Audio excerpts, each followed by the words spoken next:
Este relato en audio ha sido generado con inteligencia artificial para el canal La Voz de Papel. Puede tener algunos fallos de pronunciación. Esperamos de todo corazón que disfrutes del libro. Título del libro: La aventura de la ciclista solitaria. Entre los años 1894 y 1901, ambos incluidos, Sherlock Holmes se mantuvo muy activo. Podría decirse que durante estos 8 años no hubo caso público de cierta dificultad en el que no se le consultase, y fueron cientos los casos privados, algunos de ellos los más complicados y extraordinarios, en los que desempeñó un papel destacado. Muchos éxitos sorprendentes y unos pocos fracasos inevitables fueron el resultado de este largo periodo de continuo trabajo. Dado que he conservado notas muy completas de todos estos casos y que intervine personalmente en muchos de ellos, podrán imaginar que no resulta fácil decidir cuáles debería seleccionar para presentarlos al público. No obstante, me atendré a mi antigua norma, dando preferencia a aquellos casos cuyo interés no se basa tanto en la brutalidad del crimen como en el ingenio y las cualidades dramáticas de la solución. Por esta razón, me decido a exponer al lector los hechos referentes a la señorita Violet Smith, la ciclista solitaria de Charlington, y el curioso curso que tomaron nuestras investigaciones, que culminaron en una tragedia inesperada. Es cierto que las circunstancias no se prestaron a ninguna exhibición deslumbrante de las facultades que hicieron famoso a mi amigo, pero el caso presentaba algunos detalles que lo hacen destacar en los abundantes archivos del delito de los que saco el material para estas pequeñas narraciones. Consultando mi libro de notas del año 1895, compruebo que la primera vez que oímos hablar de la señorita Violet Smith fue el sábado 23 de abril. Recuerdo que su visita incomodó muchísimo a Holmes, que en aquel momento se encontraba inmerso en un abstruso y complicadísimo problema referente a la misteriosa persecución de que era objeto John Vincent Harden, el célebre magnate del tabaco. Mi amigo, que valoraba la precisión y concentración del pensamiento por encima de todas las cosas, no soportaba que nada distrajera su atención del asunto que se traía entre manos. Sin embargo, so pena de incurrir en grosería, lo cual no hubiera sido propio de él, resultaba imposible negarse a escuchar la historia de aquella mujer joven y guapa, alta, simpática y distinguida, que se presentó en Baker Street a última hora de la tarde, solicitando su ayuda y consejo. De nada sirvió insistir en que se encontraba completamente ocupado, ya que la joven había venido absolutamente decidida a contar su historia, y resultaba evidente que solo por la fuerza podríamos sacarla de la habitación antes de que lo hubiera hecho. Con expresión resignada y una cierta sonrisa de fastidio, Holmes rogó a la bella intrusa que tomara asiento y nos informara de aquello que tanto la preocupaba. Al menos sabemos que no se trata de su salud, dijo, clavando en ella sus penetrantes ojos. Una ciclista tan entusiasta debe estar rebosante de energía. La joven, sorprendida, se miró los pies, y yo pude observar la ligera rozadura producida en un lado de la suela por la fricción con el borde del pedal. Sí, señor Holmes, monto mucho en bicicleta, y eso tiene algo que ver con esta visita que le hago. Mi amigo tomó la mano sin guante de la joven y la examinó con tanta atención y tan poco sentimiento como un científico examinando una muestra. Estoy seguro de que me perdonará. Es mi oficio, dijo al soltarla. Casi cometo el error de suponer que escribía usted a máquina, pero se nota con toda claridad que toca un instrumento musical. ¿Se ha fijado, Watson, en que el aplastamiento de las puntas de los dedos es común a ambas profesiones? Sin embargo, el rostro expresa una espiritualidad. Al decir esto, la hizo volverse hacia la luz, que la máquina de escribir no genera. Esta señorita se dedica a la música. Sí, señor Holmes, soy profesora de música. En el campo, deduzco del color de su piel. Sí, señor. Cerca de Farnham, en los límites de Surrey. Una zona preciosa, llena de recuerdos interesantes. ¿Se acuerda usted, Watson, que fue cerca de allí donde agarramos a Archie Stamford, el falsificador? Y bien, señorita Violet, ¿qué es lo que le ha ocurrido cerca de Farnham, en los límites de Surrey? Con gran claridad y presencia de ánimo, la joven inició el siguiente y curioso relato. Mi padre murió, señor Holmes. Se llamaba James Smith y dirigía la orquesta del antiguo Teatro Imperial.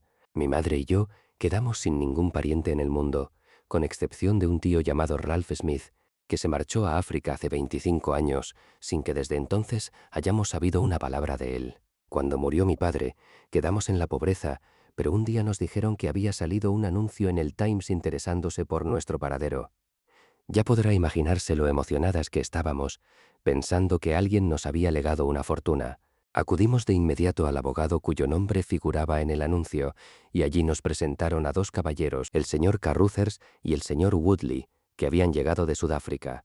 Dijeron que eran amigos de mi tío, el cual había fallecido pocos meses antes en Johannesburgo, en la más absoluta pobreza, y que con su último aliento les había pedido que localizasen a sus familiares y se asegurasen que nada les faltara. Nos pareció muy raro que el tío Ralph, que jamás se preocupó de nosotras en vida, se mostrase tan atento al morir, pero el señor Carruthers nos explicó que la razón era que mi tío acababa de enterarse de la muerte de su hermano y se sentía responsable de nosotras. «Perdone», dijo Holmes, «¿cuándo tuvo lugar esta entrevista?» «En diciembre.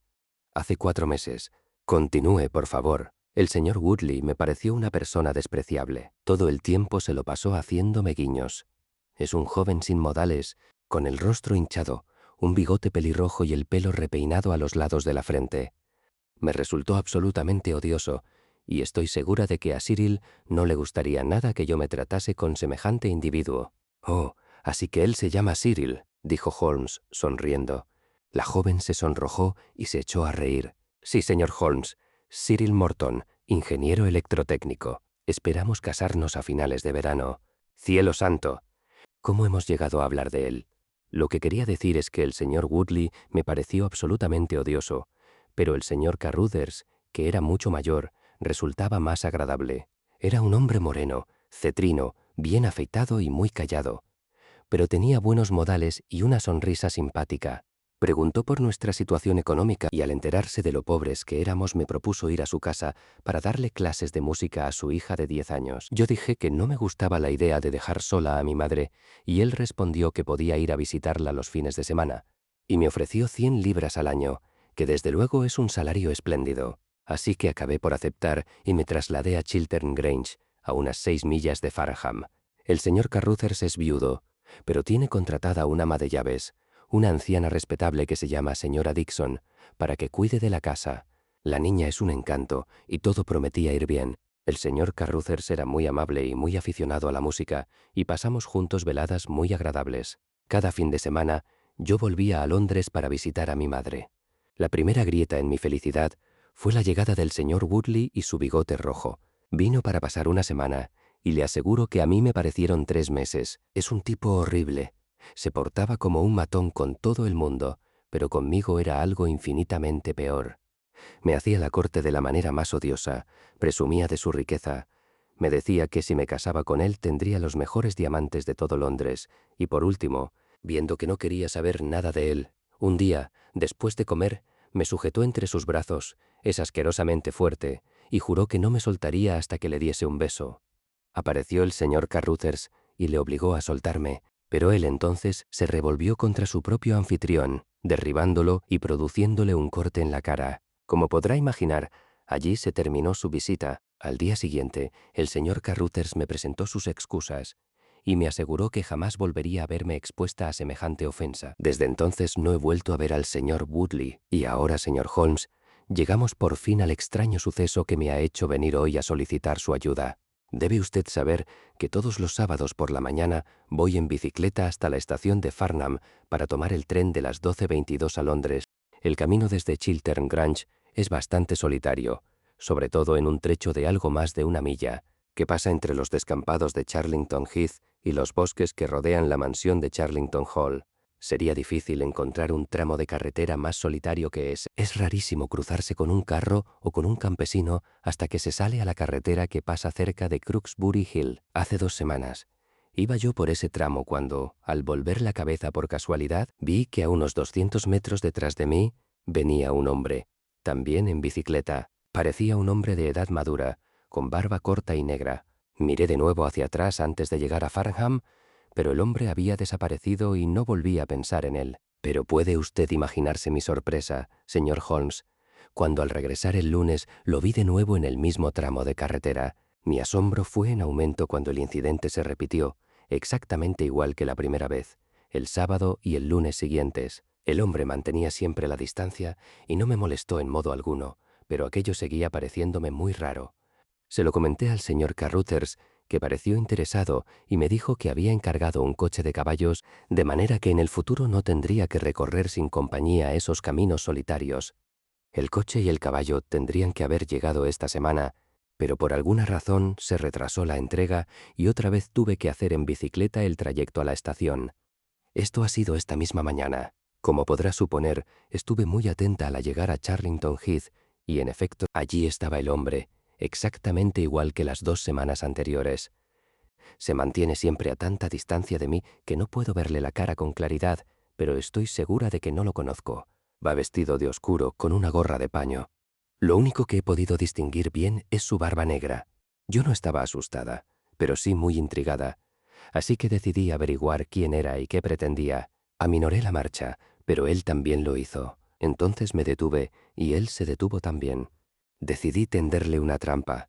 Al llegar a una curva muy pronunciada, la doblé a toda velocidad y luego me paré a esperar. Suponía que él tomaría la curva tan rápido que me pasaría antes de poder detenerse, pero el caso es que no apareció. Volví hacia atrás y miré al otro lado de la curva. Se veía una milla de carretera, pero de él no había ni rastro. Y lo más extraño del caso es que no existe allí ninguna desviación por la que hubiera podido marcharse. Holmes soltó una risita y se frotó las manos. Desde luego, el caso presenta algunos aspectos originales, dijo. ¿Cuánto tiempo transcurrió desde que usted dobló la curva hasta que descubrió que no había nadie en la carretera? 2 o 3 minutos. Entonces, no pudo haber retrocedido por donde vino, y dice usted que no hay desviaciones. Ninguna. Tuvo que meterse por algún sendero, a un lado o a otro. No pudo ser por el lado del descampado, porque lo habría visto. En tal caso, por el procedimiento de exclusión, tenemos que suponer que se dirigió hacia Charlington Hall, que, según tengo entendido, es una mansión con terrenos propios, situada a un lado de la carretera. ¿Algo más? Nada, señor Holmes, excepto que me quedé tan perpleja que sentí que no quedaría satisfecha hasta haberle visto a usted y recibido sus consejos. Holmes permaneció callado durante un rato. ¿Dónde trabaja el caballero con el que va usted a casarse?, preguntó al fin. Trabaja en la compañía eléctrica Midland, de Coventry. ¿No se le habrá ocurrido darle una sorpresa? Oh, señor Holmes, ¿cree que yo no lo iba a reconocer? ¿Ha tenido usted otros admiradores? Tuve varios antes de conocer a Cyril. Y después, bueno, está ese horrible Woodley, si es que a eso se le puede llamar un admirador. ¿Y nadie más? Nuestra bella cliente pareció un poco confusa. ¿Quién es él?, insistió Holmes. Bueno, quizás sean puras figuraciones mías, pero a veces me ha dado la impresión de que mi patrón, el señor Carruthers, está muy interesado en mí.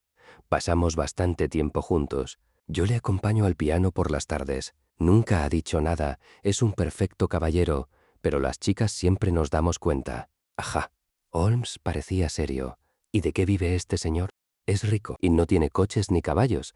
Bueno, por lo menos tiene una posición bastante acomodada, pero viene a Londres 2 o 3 veces por semana. Le interesan mucho las acciones de minas de oro sudafricanas. Señorita Smith, le ruego que me mantenga informado de cualquier nuevo giro de los acontecimientos. Por el momento, me encuentro muy ocupado, pero encontraré tiempo para hacer algunas averiguaciones sobre su caso. Mientras tanto, no dé ningún paso sin hacérmelo saber. Hasta la vista, y espero que no recibamos de usted más que buenas noticias. El que a una chica como esa la siga alguien forma parte del orden establecido de la naturaleza, dijo Holmes, dando chupadas a su pipa de meditación, pero no precisamente en bicicleta y por solitarios caminos rurales. Sin duda alguna, se trata de algún enamorado secreto. Pero el caso presenta algunos detalles curiosos y sugerentes. Watson. ¿Cómo que solo aparezca en ese punto concreto? Exacto. Nuestro primer paso debe consistir en averiguar quiénes son los inquilinos de la mansión Charlington. Tampoco estaría mal enterarse de la relación que existe entre Carruthers y Woodley, dos hombres que parecen tan diferentes. ¿Cómo es que los dos se muestran tan interesados por los familiares de Ralph Smith? Y otra cosa, ¿qué clase de casa es esta que le paga a una institutriz el doble de lo normal, pero no dispone ni de un caballo estando a 6 millas de la estación? Es raro, Watson, muy raro. ¿Va usted a ir allí? No, querido amigo, va a ir usted. Podría muy bien tratarse de una intriga sin importancia, y no puedo interrumpir por ella esta otra investigación, que sí que es importante. El lunes llegará usted a Farnham a primera hora. Se esconderá cerca de Charlington Heath. Observará con sus propios ojos lo que ocurra y actuará como le indique su buen criterio. Y después, tras averiguar quién ocupa la mansión, regresará a informarme. Y ahora, Watson, Ni una palabra más sobre el asunto hasta que dispongamos de algún asidero firme que nos permita avanzar hacia la solución. Sabíamos por la propia joven que regresaría el lunes en el tren que sale de Waterloo a las 9:50, de manera que yo madrugué para tomar el de las 9. Una vez en la estación de Farnham, no tuve dificultades para que me indicaran el camino a Charlington Heath. Resultaba imposible confundirse respecto al escenario de la aventura de la joven ciclista, ya que la carretera discurría entre un brezal abierto por un lado y un antiguo seto de tejo por el otro, un seto que rodeaba un parque repleto de árboles magníficos. Había una entrada principal, de piedra cubierta de liquen, con los pilares de cada lado rematados por vetustos emblemas heráldicos, pero además de esta entrada principal para carruajes, observé varias aberturas más en el seto, de las que partían senderos. La casa no se veía desde la carretera, pero todo el entorno daba una impresión de tristeza y decadencia. El descampado estaba cubierto de manchones dorados de tojos en flor que brillaban de un modo magnífico a la radiante luz del sol primaveral. Me situé detrás de uno de estos grupos de arbustos, desde donde podía controlar la entrada al parque de la mansión y un buen tramo de carretera a cada lado. La carretera estaba vacía cuando yo salía a ella, pero ahora se veía un ciclista que venía en dirección contraria a la que yo había traído. Iba vestido de oscuro y pude ver que tenía barba negra. Al llegar al final de los terrenos de Charlington Hall, se apeó de su máquina y se metió con ella por una abertura del seto, desapareciendo de mi vista. Transcurrió un cuarto de hora y entonces apareció un segundo ciclista. Esta vez se trataba de la señorita Smith, que venía de la estación. Al acercarse al seto, la vi mirar a su alrededor. Un instante después, el hombre salió de su escondite, montó en su bicicleta y empezó a seguirla. En todo el extenso paisaje, aquellas eran las únicas figuras en movimiento: la atractiva muchacha, sentada muy derecha en su máquina, y el hombre que la seguía, doblado sobre el manillar, con un misterioso aire furtivo en todos sus movimientos. Ella se volvió para mirarlo y redujo la velocidad. Él la redujo también. La chica se detuvo. El hombre se detuvo al instante, manteniéndose a unos 200 metros detrás de ella. El siguiente movimiento de la muchacha fue tan inesperado como valeroso. Hizo girar bruscamente su bicicleta y se lanzó a toda velocidad hacia él. Pero el hombre actuó con igual rapidez y salió disparado en una huida desesperada. Poco después, la muchacha volvió a aparecer carretera arriba, con la cabeza orgullosamente erguida, sin dignarse a reconocer la presencia de su silencioso acompañante. También él había dado la vuelta y siguió manteniendo la distancia hasta que la curva de la carretera los ocultó de mi vista. No me moví de mi escondite e hice muy bien, porque al poco rato reapareció el hombre pedaleando despacio. Se metió por la entrada a la mansión y desmontó de su bicicleta. Tenía las manos alzadas y parecía estar arreglándose la corbata. Luego montó de nuevo en la bicicleta y se alejó por el camino que llevaba a la mansión. Yo atravesé corriendo el brezal y atisbé entre los árboles. Pude ver a lo lejos algunos retazos del antiguo edificio gris con sus erguidas chimeneas Tudor, pero el camino atravesaba una zona muy frondosa y no volví a ver a mi hombre. Sin embargo, me pareció que había aprovechado bastante bien la mañana y regresé a Farnham muy animado. El agente local de la propiedad no pudo darme ninguna información acerca de Charlington Hall y me remitió a una conocida firma de Pall Mall. Pasé por ella al regresar a Londres y fui recibido por un representante muy educado. No podían alquilarme Charlington Hall para el verano. Llegaba un poco tarde. La habían alquilado hacía aproximadamente un mes. El inquilino era un tal señor Williamson, un caballero mayor y respetable. El atento agente lamentaba no poder decirme más, ya que no estaba autorizado a comentar los asuntos de sus clientes. Sherlock Holmes escuchó con atención el largo informe que le presenté aquella misma tarde, pero que no consiguió arrancarle las breves palabras de elogio que yo había esperado y que tanto habría apreciado. Por el contrario, su rostro austero adoptó una expresión más severa que de costumbre al comentar todo lo que yo había hecho y dejado de hacer. Su escondite, querido Watson, estuvo muy mal elegido. Debió usted esconderse detrás del seto. De ese modo habría podido ver de cerca a ese personaje tan interesante. En cambio, se situó usted a varios cientos de metros de distancia y me trae aún menos información que la señorita Smith. Ella cree no conocer al hombre. Yo estoy convencido de que lo conoce.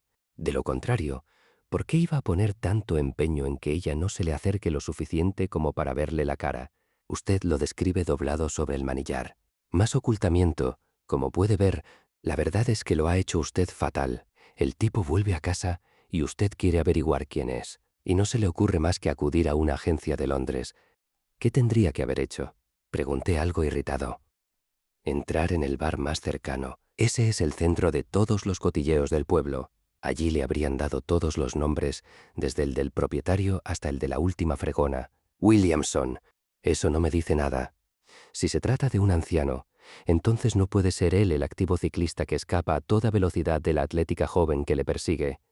¿Qué hemos sacado en limpio de su expedición? Solo que la chica decía la verdad. Eso yo nunca lo dudé, que existe una relación entre el ciclista y la mansión.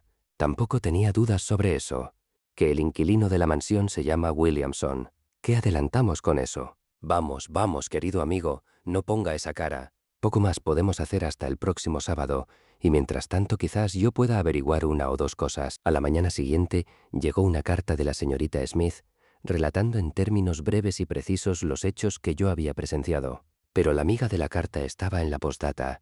Estoy segura, señor Holmes, de que respetará usted la confidencia que voy a hacerle. Mi situación se ha vuelto incómoda, debido a que mi patrón me ha pedido que me case con él. Estoy convencida de que sus sentimientos son sinceros y completamente honrados. Pero, por supuesto, yo ya estoy comprometida. Se tomó muy a pecho mi negativa, pero se mostró muy amable. No obstante, lo comprenderá, la situación es un poco tensa. Parece que nuestra joven amiga está metida en un buen lío, dijo Holmes, pensativo al acabar la carta. La verdad es que el caso presenta más aspectos interesantes y más posibilidades de lo que yo suponía al principio. No me sentaría nada mal pasar un día tranquilo y apacible en el campo, y estoy por acercarme allí esta tarde para poner a prueba una o dos teorías que se me han ocurrido. El tranquilo día de campo de Holmes tuvo un desenlace inesperado, ya que llegó a Baker Street bastante tarde, con un labio partido y un chichón amoratado en la frente, además de presentar un aspecto general tan desastrado que su persona habría despertado las justificadas sospechas de Scotland Yard. Se había divertido muchísimo con sus aventuras y se reía alegremente al relatarlas. «Hago tan poco ejercicio que siempre resulta gratificante», dijo. «Como sabe, poseo ciertos conocimientos del noble y antiguo deporte británico del boxeo. De cuando en cuando resultan útiles. Hoy, por ejemplo, lo habría pasado bochornosamente mal de no ser por ellos». Le rogué que me contara lo que había sucedido. Localicé ese bar de pueblo que le había recomendado visitar y allí inicié mis discretas averiguaciones. Me instalé en la barra y el charlatán del propietario me fue dando toda la información que deseaba. Williamson es un hombre de barba blanca que vive solo en la mansión, con unos pocos sirvientes. Corre el rumor de que es o ha sido clérigo, pero uno o dos incidentes ocurridos durante su breve estancia en la mansión me parecieron muy poco eclesiásticos. He hecho ya algunas indagaciones en una agencia eclesiástica, y allí me han dicho que existió un clérigo con ese apellido que tuvo una carrera particularmente turbulenta. Además, el tabernero me dijo que a la mansión solían acudir visitas de fin de semana, gente de pasta, según él, y en especial cierto caballero con bigote rojo apellidado Woodley, que estaba siempre por allí. Hasta aquí habíamos llegado cuando, ¿quién dirá que vino a entrometerse? Pues el propio caballero en cuestión, que estaba bebiendo una cerveza allí mismo y había escuchado toda la conversación. ¿Quién era yo? ¿Qué quería? ¿A qué venían tantas preguntas? Su lenguaje era de lo más fluido y sus adjetivos muy vigorosos, y remató una sarta de insultos con un revés traicionero que no pude esquivar del todo. Los minutos siguientes fueron deliciosos. Mis directos de izquierda contra los porrazos del rufián. Yo acabé como usted ve. Al señor Woodley se lo llevaron en un carro. Así terminó mi excursión al campo, y debo confesar que, aunque ha sido muy divertida, mi expedición a los límites de Surrey no ha resultado mucho más provechosa que la suya. El jueves nos llegó otra carta de nuestra cliente. «Señor Holmes, no creo que le sorprenda saber que voy a dejar mi empleo en casa del señor Carruthers. Ni siquiera un sueldo tan alto puede compensarme de lo incómodo de mi situación. El sábado iré a Londres y no tengo intención de regresar. El señor Carruthers ha comprado un cochecito, de manera que los peligros de la carretera solitaria, si es que alguna vez existieron, han desaparecido.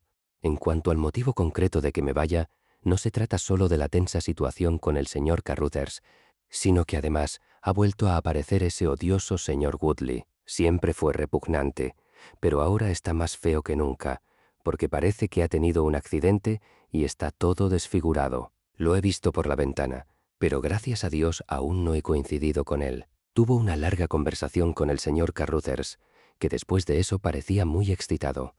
Woodley debe de estar alojado por aquí cerca, porque no durmió en casa, y sin embargo lo volví a ver esta mañana, merodeando entre los arbustos. Preferiría que anduviese suelta una fiera salvaje antes que él. Le odio y le temo más de lo que soy capaz de expresar. ¿Cómo puede el señor Carruthers soportar ni por un segundo a semejante bicho? Menos mal que el sábado se acabarán mis problemas.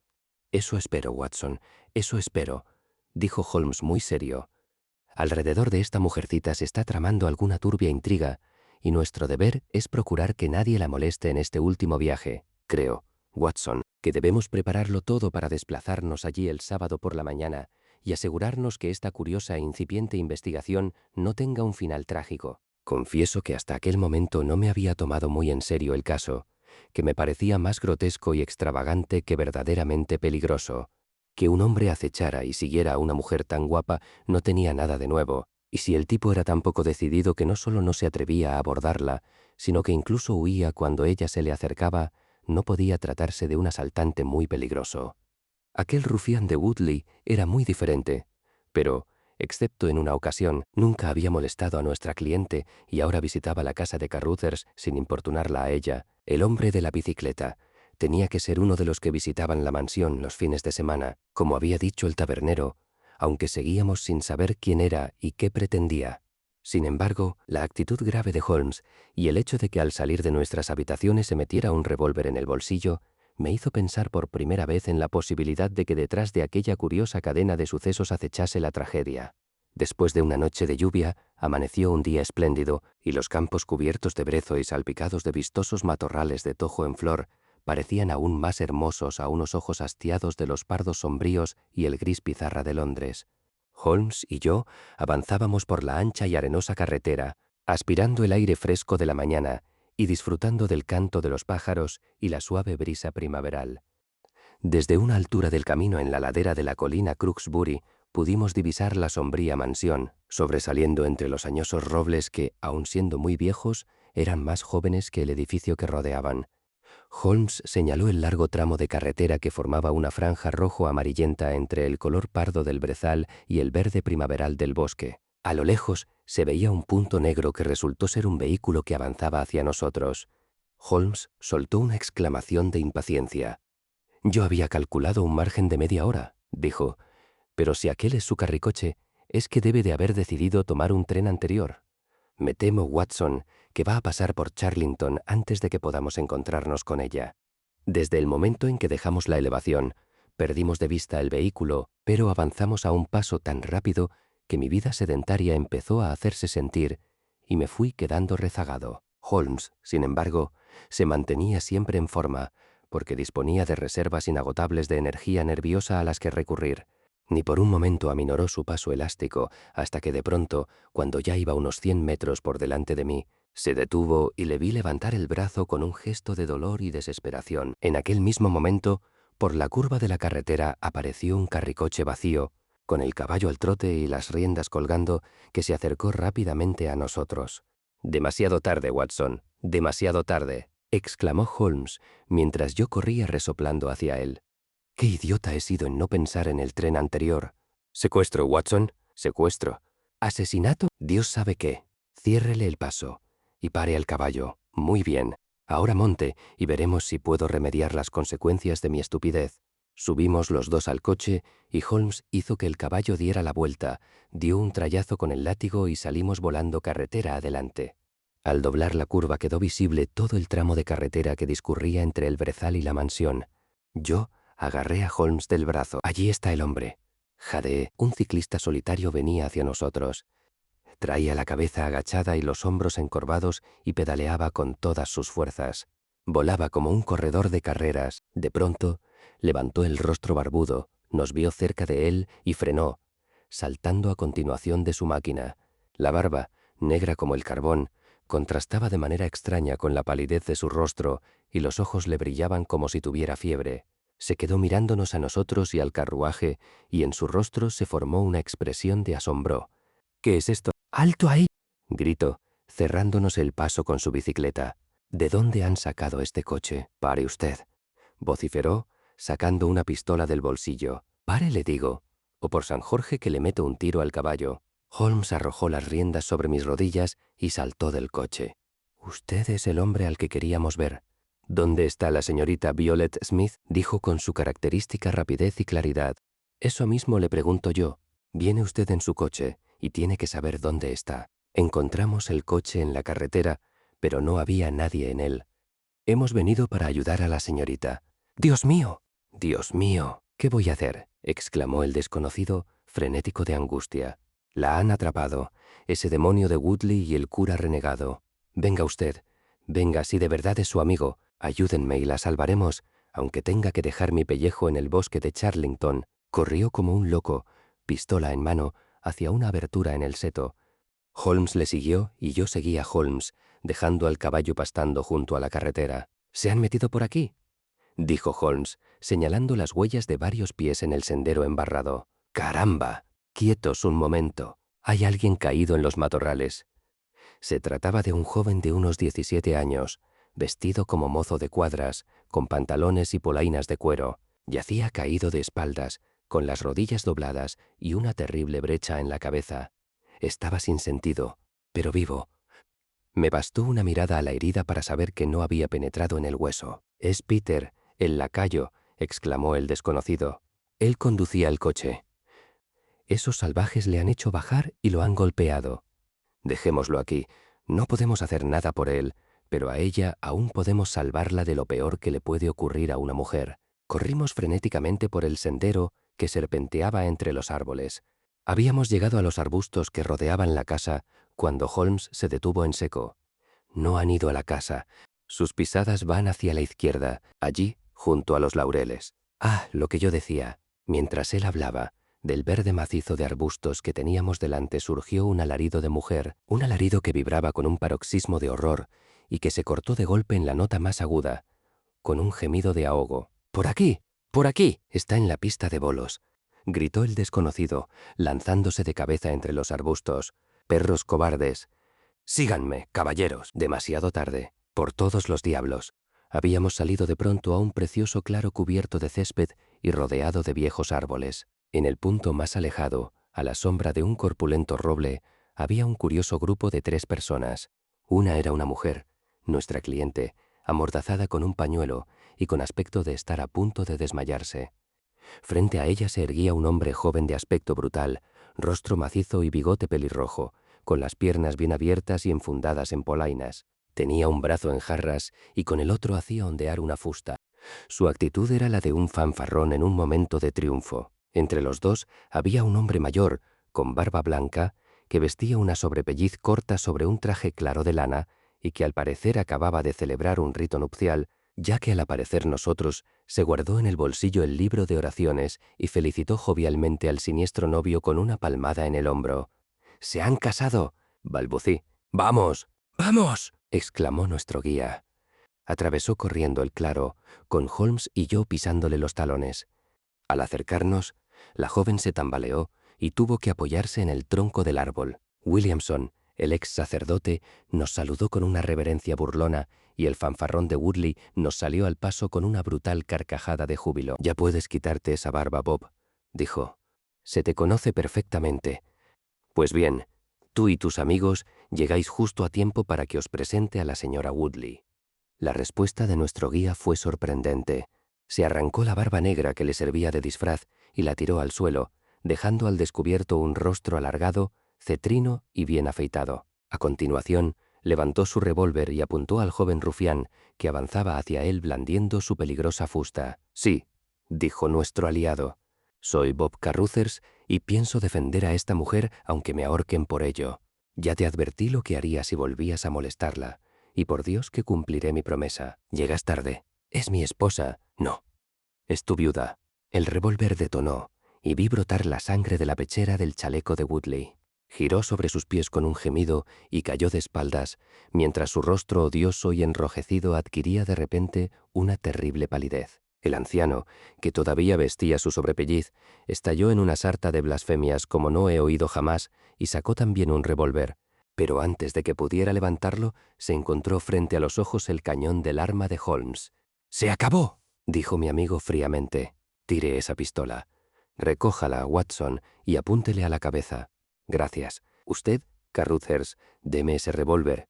Ya está bien de violencia. Vamos, entréguemelo. Pero, ¿quién es usted? Me llamo Sherlock Holmes. Santo Dios. Veo que ha oído hablar de mí. Hasta que llegue la policía, yo actuaré en representación suya. Muchacho! Le gritó al asustado lacayo que acababa de aparecer en el borde del claro. Ven aquí. Lleva esta nota a Farnham lo más deprisa que puedas. Garabateó unas cuantas palabras en una hoja de su cuaderno. Entrégasela al inspector jefe del puesto de policía. Y mientras él llega, todos ustedes quedan bajo mi custodia personal. La personalidad fuerte y arrolladora de Holmes dominaba la trágica escena, y todos por igual éramos como marionetas en sus manos. Williamson y Carruthers cargaron con el herido Woodley para meterlo en la casa, y yo ofrecí mi brazo a la asustada muchacha. Tendieron al herido en una cama y, a petición de Holmes, lo examiné. Presenté mi informe en el antiguo comedor adornado con tapices, donde Holmes se había instalado con sus 2 prisioneros delante.